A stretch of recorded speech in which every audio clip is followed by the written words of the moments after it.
Voici l'agneau de Dieu. Nous sommes tellement habitués à cette appellation que nous n'y prêtons plus attention, mais demandez aux personnes qui vous entourent ce qu'elle signifie et vous verrez le résultat. En fait, en désignant Jésus de cette façon, Jean nous entraîne déjà dans l'offrande de la croix. C'est un peu comme dans les enquêtes de l'inspecteur Colombo. Vous connaissez le dénouement avant même l'enquête elle-même. Ici, nous sommes au début de l'Évangile et voici que nous est indiqué le sens de la mission du Christ, qui ne se dévoile pourtant qu'à la fin, dans sa mort et sa résurrection.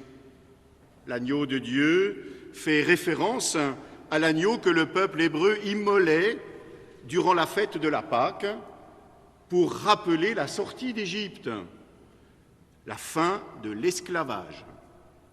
En le désignant comme l'agneau de Dieu, Jean indique à ses disciples que Jésus est celui qui arrache l'humanité à la dureté de son existence, à la fragilité et à la mort, celui qui dit aussi à tout être humain que sa vie est précieuse aux yeux de Dieu, qu'il aime intensément. La rencontre avec le Christ change tout. Nous en avons le signe dans le changement de nom pour Simon. Changer de nom, c'est changer d'identité, changer de vie. Tu es Simon, ce nom signifie celui qui écoute. Tu t'appelleras Képhas, ce qui veut dire Pierre, lui dit Jésus. Simon devient le roc sur lequel les autres vont pouvoir s'appuyer. C'est lui qui mènera le groupe des apôtres, c'est lui qui demeure le point de repère de toute l'Église, notamment à travers son successeur, le pape. Cette solidité du roc, Simon ne l'acquiert pas par ses propres moyens, parce qu'il aurait eu une bonne formation ou parce qu'il aurait un tempérament à toute épreuve. Il la reçoit.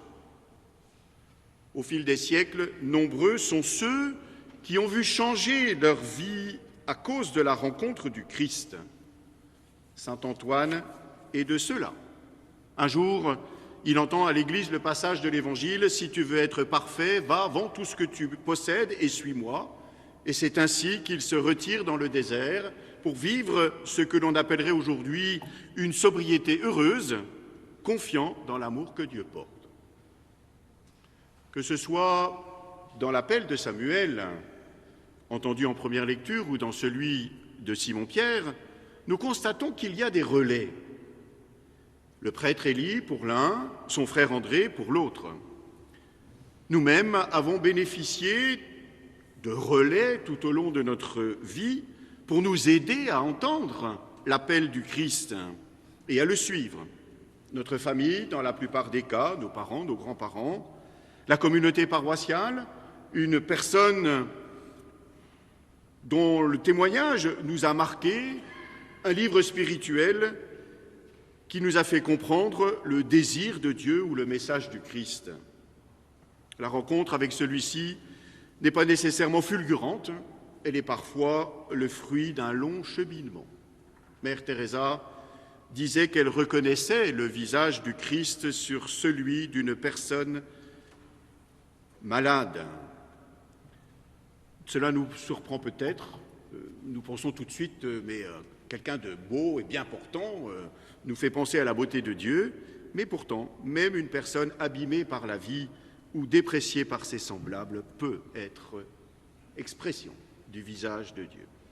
En effet, comme nous le chantions jadis, tout homme est une histoire sacrée, l'homme est à l'image de Dieu. Dieu n'est donc pas à chercher dans les nuages, hors de ce monde, il est là, au milieu de nous. Comme nous l'avons célébré à Noël, cette crèche nous le rappelle. Et si nous avons bénéficié de relais pour connaître le Christ, nous-mêmes, nous sommes des relais pour les autres. Vous allez me dire comment ? Par exemple, dans le travail bien fait. La valeur d'un travail n'est pas, vous le savez, uniquement l'illustration d'un savoir-faire. Elle donne sa dignité à celui qui l'a réalisé et montre le respect pour celui qui va en bénéficier. La beauté de ces paniers, c'est beaucoup d'heures pour le bien de celui qui va bénéficier de ces paniers.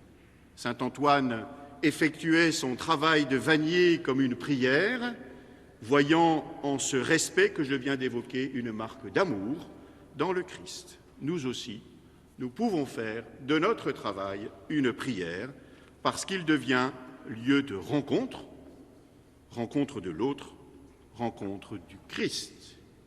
Oui, rencontrer le Christ change une vie jusque dans les humbles gestes du quotidien en lui donnant son sens.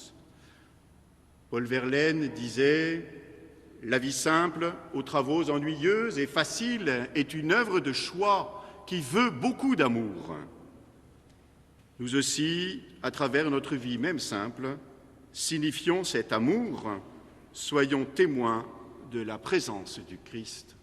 Amen.